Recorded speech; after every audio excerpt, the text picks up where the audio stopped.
अवधूत चिंतन श्री गुरुदेव दत्त श्री स्वामी समर्थ।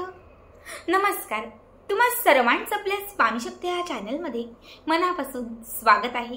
स्वामी तुम्हा सर्वांच्या सर्व चांगल्या इच्छा पूर्ण करोत एवढीच स्वामींच्या चरणी प्रार्थना करते आणि आपल्या आजच्या नवीन आणि सुंदर व्हिडिओला पुन्हा एकदा नव्याने सुरुवात करते। बघा, उद्या 4 ऑगस्ट रविवार खरं तर अत्यंत महत्त्वाचा आणि विशेष दिवस, कारण उद्या आहे आषाढी अमावस्या। ज्या अमावस्येला आपण गटारी अमावस्या किंवा दीप अमावस्या, दिव्यांची अमावस्या असं देखील म्हणतो। बघा, उद्या आषाढ महिन्यातील शेवटचा दिवस बरोबर 5 ऑगस्ट पासून म्हणजे सोमवारपासून श्रावण महिन्याची सुरुवात होत आहे। अत्यंत पवित्र महिना। आता उद्या असणाऱ्या आषाढी अमावस्येला आपल्याला कुठल्या गोष्टी करायच्या आहेत, कुठल्या सेवा करायच्या आहेत, कुठले उपाय करायचे आहेत, कारण अमावस्या तिथी ही उपाय आणि सेवा करण्यासाठी विशेष महत्त्वाची मानली जाते।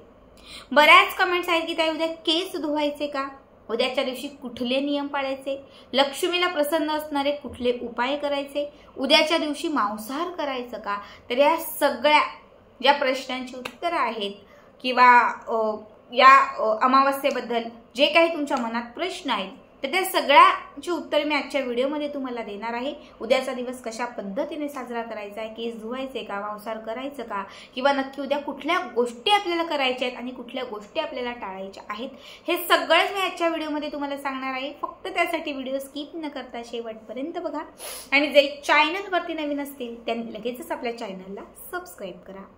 बघा, सगळ्यात पहिले उद्या केस धुवायचे का, तर जसं आठवड्यातील काही विशेष वार असतात जे वार फक्त केस धुण्यासाठी चांगले मानले जातात, तर काही असे वार, काही असे दिवस असतात जे केस धुण्यासाठी अत्यंत अशुभ मानले जातात।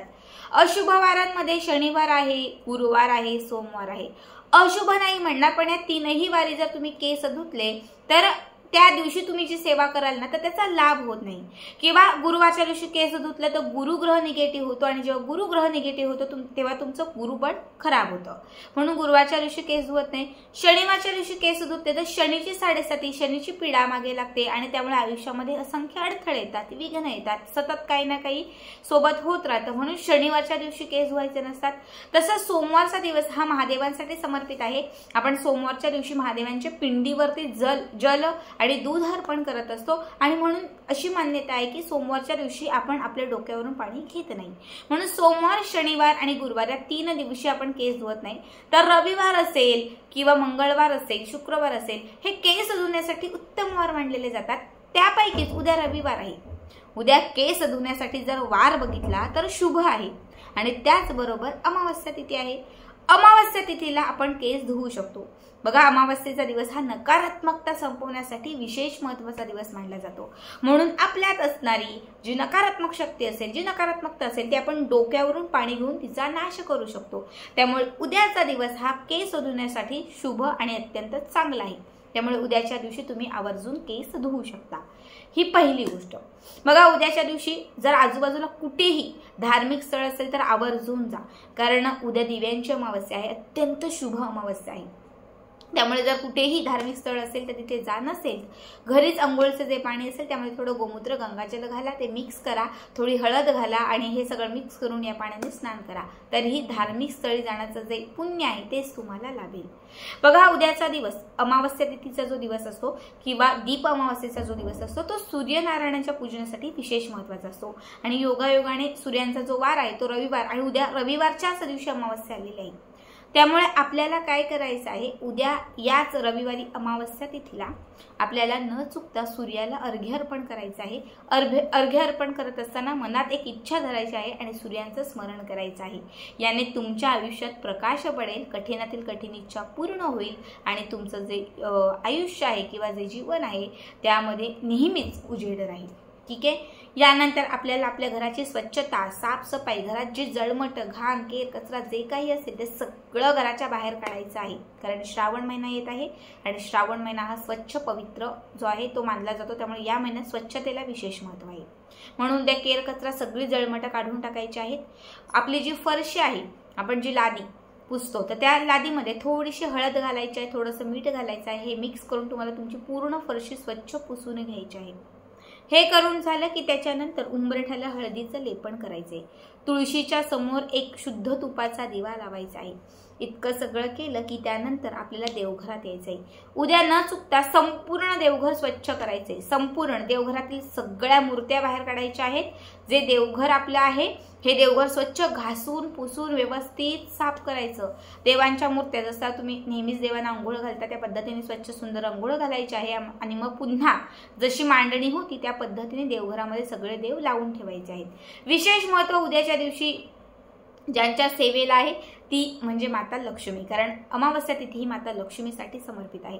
त्यामुळे माता लक्ष्मीची मूर्ती एका ताम्हणात ठेवा, त्यावरती पंचामृत घाला किंवा दूध फक्त घातलं तरी चालेल। दूध पाणी घाला, माता लक्ष्मीला स्वच्छ सुंदर अभिषेक घालून घ्या, हळदी कुंकू अर्पण करा, फुल धूप दीप हे सगळं माता लक्ष्मीला अर्पण करून झालं की त्यानंतर तुमच्या घरात जेवढे दिवे असतील तेवढे दिवे काढा। तुम्ही सकाळीही करू शकतात किंवा तुम्ही सायंकाळीही करू शकतात, चालेल। आता मी तुम्हाला सकाळचं सांगते। तुम्हाला तुमच्या घरामध्ये असणारे सगळे जे दिवे आहेत हे सगळे एक एक करत दिवे काढायचे आहेत। मग त्यात लहान दिवे असतील, छोटे दिवे असतील, पणत्या असतील किंवा मोठे जे दिवे असतात ते असतील, पितळीचे दिवे असतील, दगडाचे दिवे असतील, सगळे दिवे काढायचे स्वच्छ घासून पुसून। हे दिवे आजच तुम्ही घासून पुसून ठेवा म्हणजे उद्याच्या दिवशी ते उपयोगात येतील। हे सगळे दिव्यांमध्ये तुम्हाला तेल घालायचं आहे, सगळ्या दिव्यांमध्ये वाती घालायचे आहेत आणि देवघराच्या समोर हे दिवे प्रज्वलित करायचे आणि प्रत्येक दिव्याला हळदी कुंकू किंवा हळदी कुंकवाचं स्वस्तिक काढायचं आहे, हळदी कुंकू अर्पण करायचे आहेत, अक्षता अर्पण करायचे आहेत आणि प्रत्येक दिव्यामध्ये लक्षात ठेवा ही गोष्ट, प्रत्येक दिव्यामध्ये थोड्या लाह्या घालायच्या आहेत। आपण जेव्हा धार्मिक स्थळी जातो जिथे आपण प्रसाद म्हणून ज्या लाह्या आणतो, कुरमुरे लाह्या, कारण उद्याच्या दिवशी या लाह्यांचं महत्त्व खूप मोठं आहे, म्हणून तुम्हाला प्रत्येक दिव्यामध्ये सगळ्यात आधी थोड्या थोड्या लाह्या घालायच्या आहेत, मग त्यामध्ये तेल घालायचं आहे आणि लाह्या घातलेले हे दिवे तुम्हाला उद्या देवघरात प्रज्वलित करायचे आहेत। ठीक आहे, हे सगळं करून झालं की त्यानंतर दिवसभर घरातील वातावरण सुगंध पवित्र ठेवा, माता लक्ष्मीचं स्मरण करा। सायंकाळच्या वेळी पुन्हा दिवे लावा, हेच दिवे जे आहेत ते प्रज्वलित ठेवा। सकाळी तुम्ही पेटवलेले आहेत ते, किंवा जर तुमच्याकडे अजून एक्स्ट्रा दिवे असतील तर ते नवीन दिवे काढा आणि देवघराच्या समोर, त्याचबरोबर उंबरठ्याच्या समोर, उंबरठ्याच्या दोनही दिशेला, तुळशीच्या समोर, पायरीवरती, ओट्यावरती सगळीकडे दिवे लावून ठेवा। पूर्ण सगळीकडे झगमगाट करा। बघा, याने तुमच्या घरात अखंड लक्ष्मीची प्राप्ती राहील, घरात बरकत येईल। आता ह्या गोष्टी आपल्याला करायच्या आहेत। त्याचबरोबर उद्याच्या दिवशी विशेष महत्त्वाची जी गोष्ट करायची आहे ती म्हणजे दान। दीप अमावस्येला दानाचं महत्त्व हे विशेष आहे। तुम्ही उद्याच्या दिवशी जे काही दान कराल त्याचं पुण्य तुम्हाला हे लाख पटीने मिळणार आहे। त्यामुळे काही ना काही, अन्नदान असेल, वस्त्रदान असेल, काहीही दान करा। कुठल्या मंदिरात जा, गोरगरीब लोकांजवळ जा, पण काहीतरी उद्याच्या दिवशी दान करा। हे सगळं आपल्याला करायचं आहे आणि त्यासोबत उद्या लक्ष्मी प्राप्तीसाठी सांगतीये ती ही विशेष सेवा करायची आहे। ज्यांच्या घरात बरकतच नाही, दरिद्रता खूप जास्त आहे, गरिबी खूप जास्त आहे, तर त्यांनी उद्या अमावस्या तिथीपासून आवर्जून ही सेवा करा। यासाठी एक नारळ, श्रीफळ घ्यायचं आहे। या श्रीफळावरती एक स्वस्तिक काढायचं आहे। ठीक आहे, नारळावरती एक नारळ घ्यायचा, तो स्वच्छ धुवायचा, थोडा सुकू द्यायचा, त्याच्यावरती एक स्वस्तिक काढायचं आणि हा नारळ दोनही हातात घेऊन इच्छा व्यक्त करायची। आपल्या देवघरात जी माता लक्ष्मीची मूर्ती असेल त्या लक्ष्मीच्या मूर्तीजवळ हा नारळ अर्पण करायचा आणि त्या नारळावरती कुंकुमार्चन करायचं। जसं श्रीयंत्रावरती कुंकुमार्चन करतो तसं नारळावरती कुंकुमार्चन करायचं। कुंकुमार्चन करत असताना श्री सुक्तम फलश्रुतीसहित फक्त एक वेळा म्हणायचं।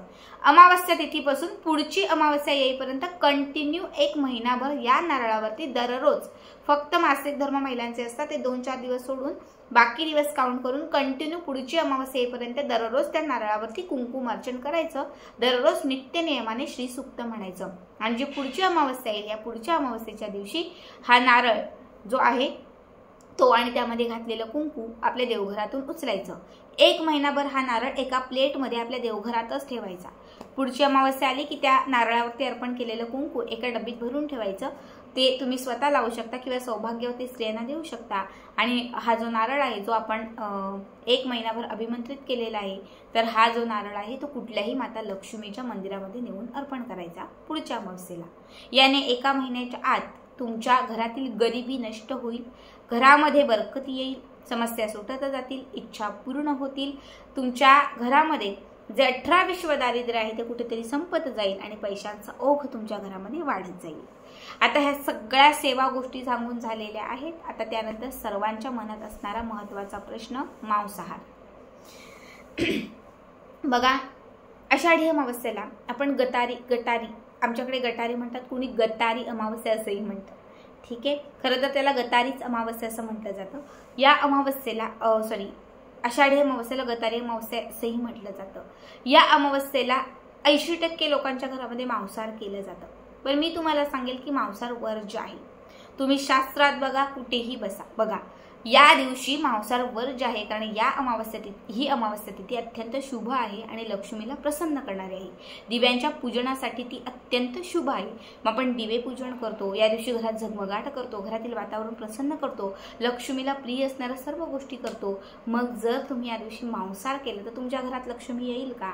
आली तर ती टिकेल किंवा लक्ष्मी तुमच्या घरात स्थिर राहील का? लक्ष्मी तुमच्या घराकडे खेचली जाईल का? अजिबात नाही. त्यामुळे या दिवशी मांसाहार वर्ज्य आहे. तुम्ही आजपर्यंत जर मांसाहार करत असेल तर तुम्ही आजपर्यंत करू शकता, पण उद्याच्या दिवशी मी सांगेल की आवर्जून टाळा. समजा घरात ऐकणारे नसतील, काही आमचे पती ऐकूच शकत नाहीत, नाईलाज आहे, ठीक आहे, तुम्ही तुमच्या पतीला बनवून द्या, पण तुम्ही चुकूनही ग्रहण करू नका. महिलांनी मांसाहार खाऊ नका. बघा, आता बऱ्याच लोकांना श्रावण महिना असतो, श्रावण महिना पण पडतो, त्याच्यानंतर आयुष्य पडलेलं आहे, तुम्ही खाऊ शकता तुमची जी काही इच्छा असेल ती. पण या अमावस्या तिथीपासून श्रावण महिन्यापर्यंत तुम्हाला मांसाहार करायचं नाहीये. त्याचबरोबर मी तुम्हाला सांगते की श्रावण महिन्यामध्ये सात्विकता पाळा. संपूर्ण श्रावण महिन्यामध्ये तुम्ही जर म्हणजे मांसाहार करणार नसेल तर त्यासोबत हा पण एक नियम पाळा, तो म्हणजे सात्विक अन्न ग्रहण करा. तामसी पदार्थ टाळा. कांदा आणि लसूण या 2 गोष्टी टाळून बाकीचं जेवण बनवा. संपूर्ण श्रावणाचं फळ आणि त्याच्या उपवासाचं फळ तुम्हाला मिळेल. अत्यंत साध्या सोप्या गोष्टी सांगितलेल्या आहेत, आवर्जून करा. आणि आजचा व्हिडिओ कसा वाटला नक्कीच कमेंट करा.